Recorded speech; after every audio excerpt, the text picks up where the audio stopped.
Welcome to the Practice You podcast. My name is Elena Brower.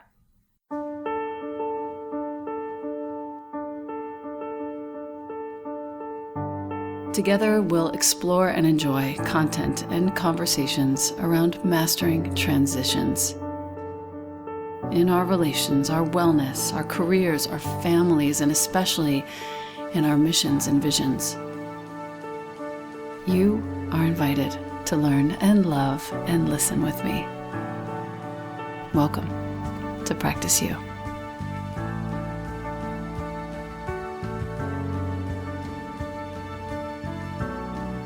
Welcome back to the podcast. I'm here with one of my oldest and dearest friends of 22 years, Amy Ippoliti. Amy is a yoga teacher, she's an author, she's an earth activist, she's a teacher of teachers, and she is the founder of 90 Monkeys, which is a professional development school for yoga teachers. She's also a featured teacher on Glow.com, or Glow Sisters, and she's the co-author of The Art and Business of Teaching Yoga, which has become a staple in trainings worldwide, which is very exciting to me. Amy has made it her business to refine how yoga teachers are educated after they have had their initial education. She also is the purveyor of a 500-hour training that she offers in Boulder, in Ireland, in Korea this year. It's probably the most comprehensive teacher training, and I am so happy to be able to recommend this work to anyone who's interested in a yoga teacher training. Whether or not you want to teach in the future, this is a definitively perfect training for you. So Amy, welcome. Thank you. It's always so good to be with you in our little New York visits. I know, it's my favorite. Anytime Amy comes to town, she shows up at my apartment. Sometimes she brings her laptop. Usually she brings some sort of tremendously delectable edible treat of not edibles with drugs, you silly. Edible food. Really good food. That ship has sailed. Which is so awesome, by the way. It's the best part about me, I think, now. Can I just say? You may. I will listen. You've been my friend for so long. And when you went sober, you became my friend all over again in such an exquisite way. That's beautiful.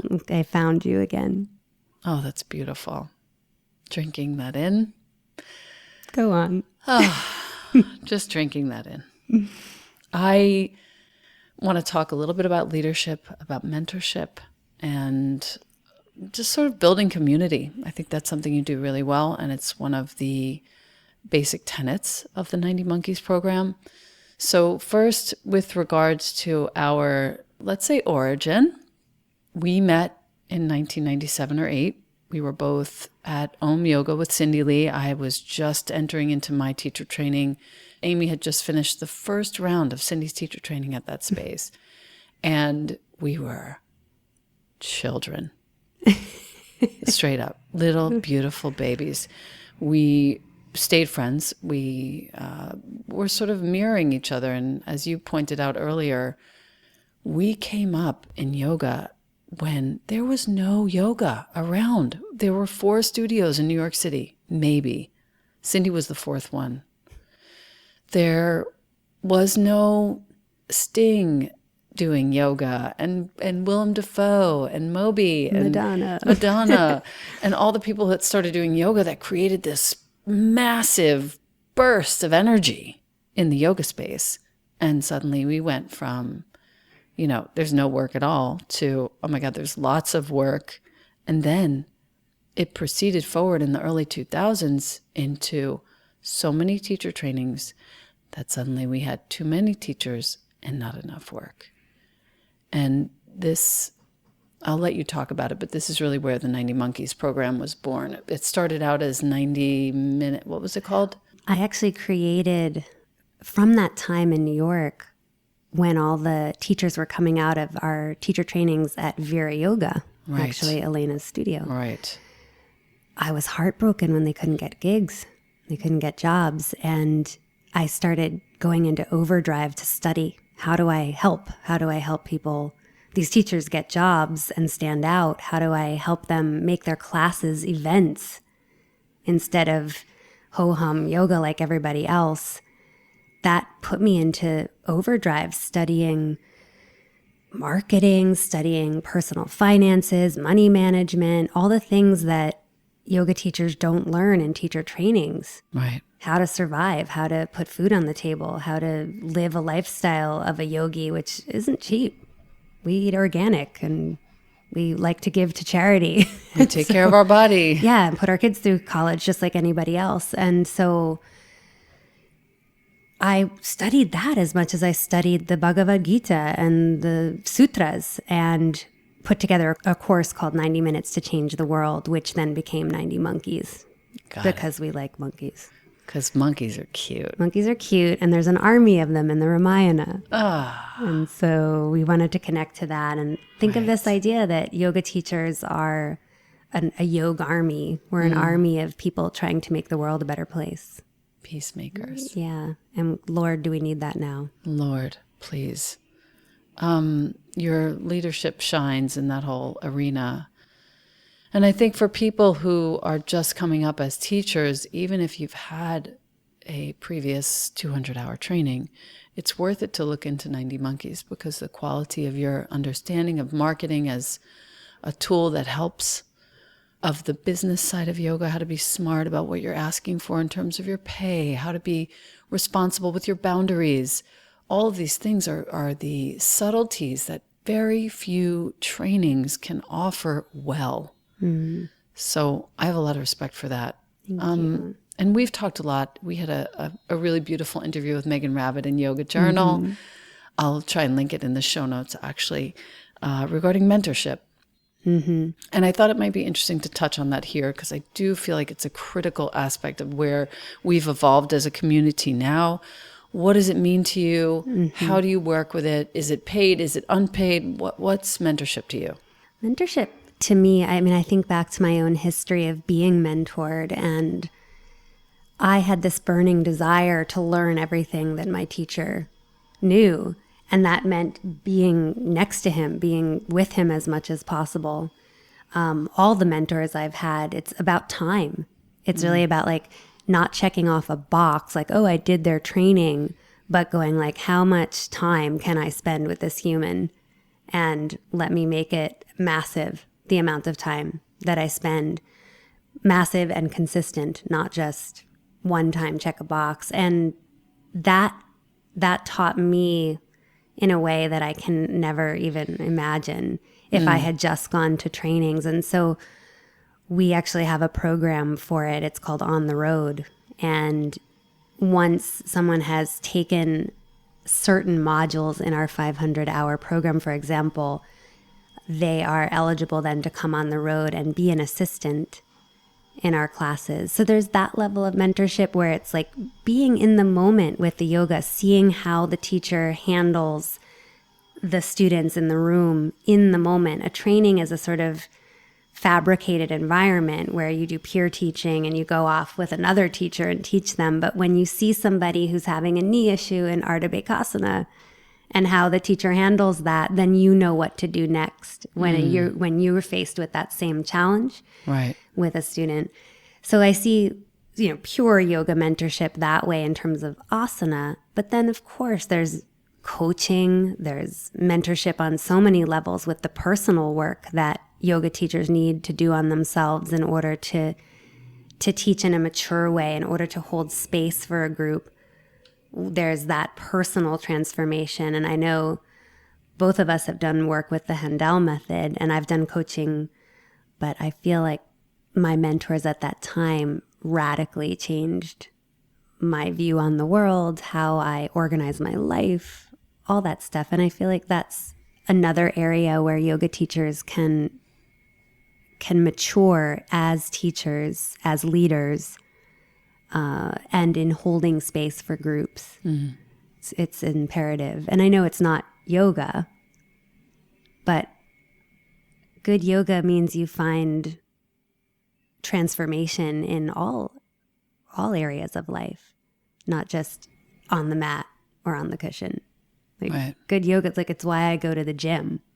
Right. You know, it's not like that's good yoga to me, is because I'm seeking where do I need to make the best version of myself? What area do I need to pursue to make the best version of myself? Because, yoga for me is about service. Right.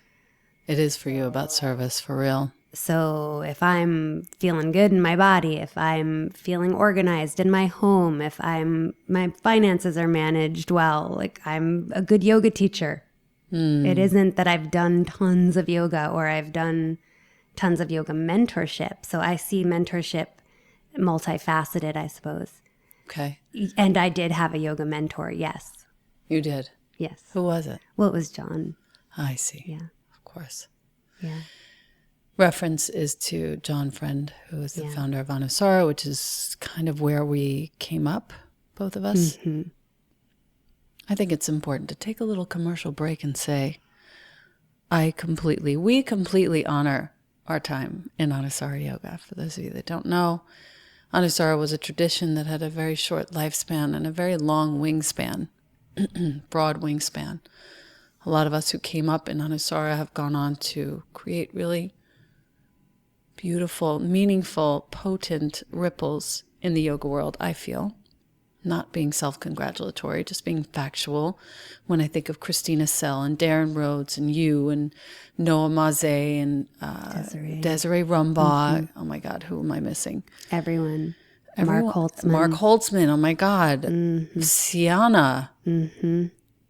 So many. I mean, I have to go on. I can't go on. There are so many of us. We had a really solid education. And even though the entire sort of construct of the thing got so big that it burst, let's say, there were breaches of integrity, all sorts of things happened. It's human. We're so human. But we landed in really good places, all of us. And I feel very comfortable with how it all netted out in the end. And also, it's like there's never just one teacher. Like the teacher is the community. And so we taught each other. I mean, We did. I think of how much I learned from you, even in the Vira Yoga days about not being a brat, not being so invested in things. All of us learned from each other, though. Yeah. It's that. I mean, that's what makes us who we are today, is that we had each other. Yeah. And just to close that loop, I think where we all ended up from that place, having learned what we learned, having faced what we faced, became a real good foundation for a lot of the yoga that's being taught today. Yeah. And the people that were in that movement, if you want to call it that, they care so much. It's true. Like, He did raise us up to care greatly about the quality of our work. And the world. And the And world. what's happening in the world. Yeah. Yeah. Yeah. If you ever listen to this, John Friend, thanks. Totally. Really. Thank you. So Profound. the future of yoga, tell me about what you see. I have some ideas, but I would really rather hear yours, I frankly. want to hear yours. I see it as a pendulum. So I feel it's swung pretty far into a kind of, people go to class and they breathe and stretch and do a little sequence. Maybe there's music playing, maybe there's not. And I don't necessarily know if I interviewed everyone after class, what is yoga? Or how do you see yoga in your life? They could say more than, well, I go to class 3 times a week and that's about it. And where I see the pendulum swinging is to this place where yoga teachers actually are reminding their students in these classes that they go to what yoga can give them and how yoga can transform them and how yoga can be a vehicle for them to serve and make a difference in the world and in their families and in their lives, because it's a practice, not an activity. And so I see a pendulum swinging toward mentorship, where because young yoga teachers are kind of getting under the older teacher's wing, or it doesn't have to be an older teacher, but someone who's been doing it for a while. By the way, we're the older teachers now. We kind of are. Yeah. But get under the wing so that there is that maturity to then bring forth a yoga teacher that responsibly gives back to yoga what it's given to them, which is transformation, which is maturity, which is self-inquiry, which is that it's a practice. It's not an activity. Mm-hmm. And then I see our industry from, here's the business part of me, but I see our industry really improving because retreats will do better. Because why would you go on a yoga retreat if you think yoga is an activity like Pilates? Right. Nothing against Pilates. No, but I love yoga's Pilates. Just more complex. Yoga just has it has like a little bit more stuff going on. It's spiritual and it's historical and it's philosophical and it has a lot besides the physical.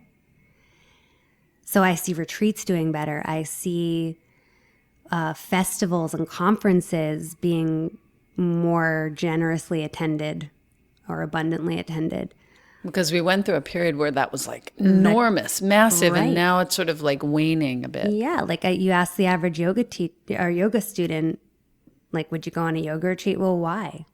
Because you wouldn't go on a step aerobics class retreat. Right.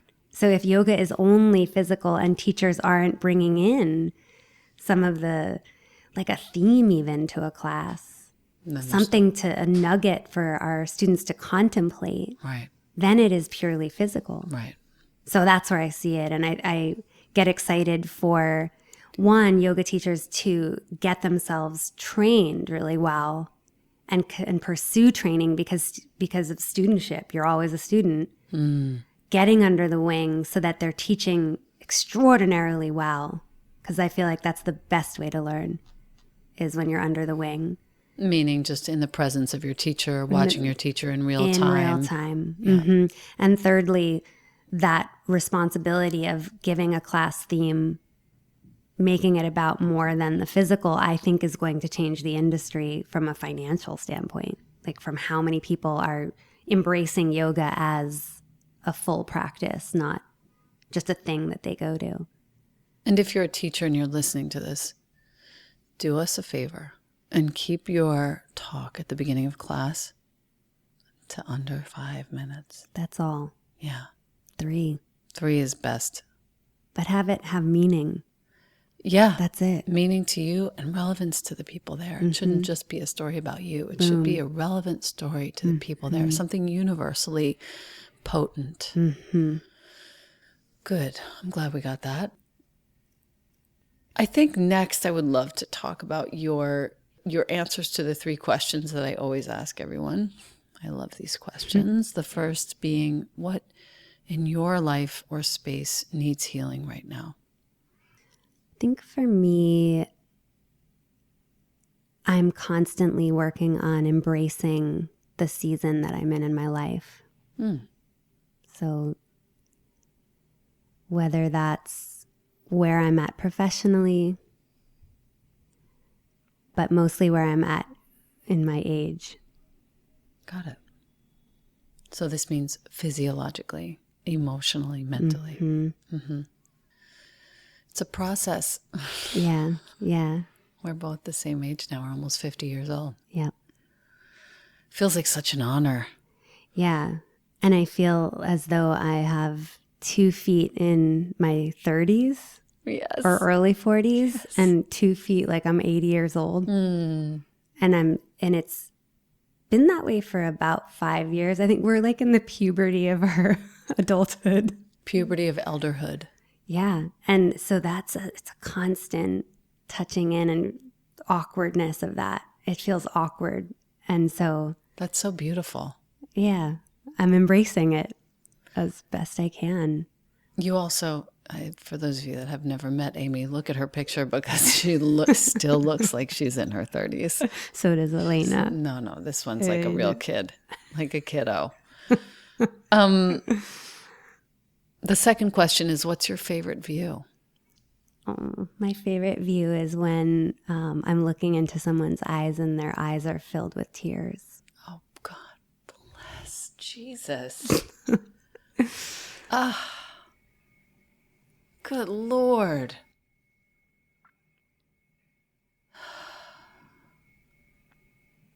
Here I was thinking you were going to tell me you were on some snorkeling trip and some whale went That leaping too. up into That's the ocean. pretty good. I mean, what are we going to do with you? That would be a good view. I actually do like that view. No, that's like really what I thought you were going to say. My ocean activist friend. Well, it's the other kind of salt water. Yeah. Right. Salt water. I'm still stuck on the puberty of elderhood, and that's what's making me like feel very touched right now. We'll have to riff on that one later. We're going to have to. The third, you have to read "Come of Age" by Stephen Jenkinson. Good. It's a beautiful book. I'll link it here too. It's my dear friend Jenny Ferry, who sent me this book, and it's a case. The subtitle is "It's Come of Age," Stephen Jenkinson. A case or the case for elderhood in a time of trouble. That sounds fabulous. Yeah, goes into the etymology of the word old. Oh, there's so much I richness. can't wait. It's a beautiful book. This is also the thing that I live for about Elena is that we have this constant exchange. Oh my God. Like, get this product and buy this book and do this. You taught me about stasher bags. Oh God. You've taught me about so many insanely excellent things that enrich my life. I'll be sure to include the links to this on practiceu.com on the show notes. Totally. Stasher bags are very important. Yes, it's really all about stasher. Very important. You can cook in them. You can store your food in them. They don't get old. You can wash them in the dishwasher. You don't have to have plastic You all don't have over to have your plastic house. anywhere in your house. It's so nice. Okay. The last question. What does prayer mean to you? Oh, I love that one. Prayer is the way that we have our own unique and distinct, ridiculous relationship with the universe. And like how you have these little conversations with the divine about what you'd like.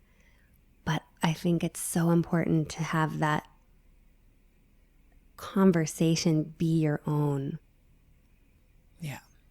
So like if you talk to God like, dude, hook me up with a parking spot.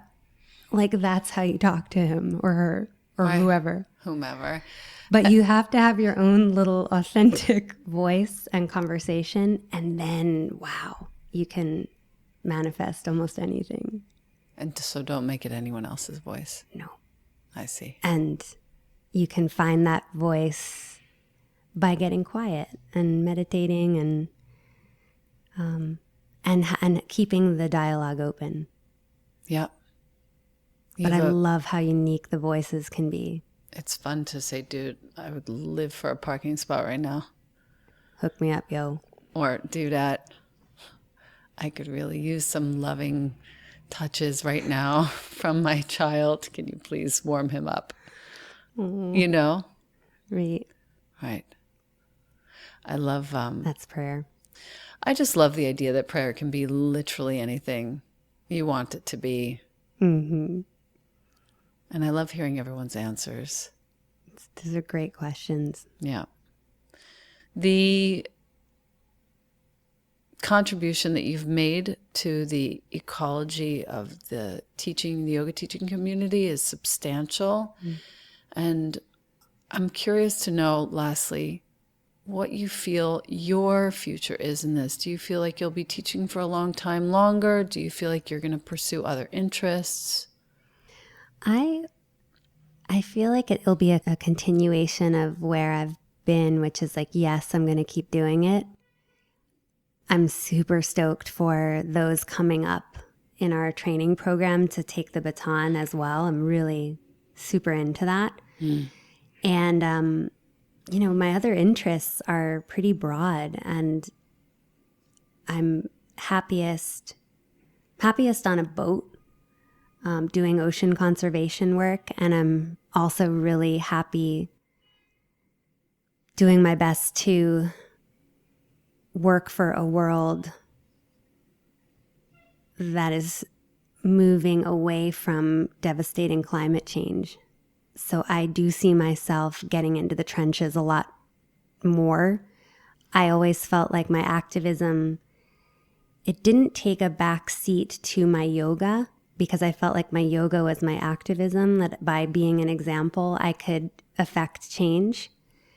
And because yoga has shifted slightly away from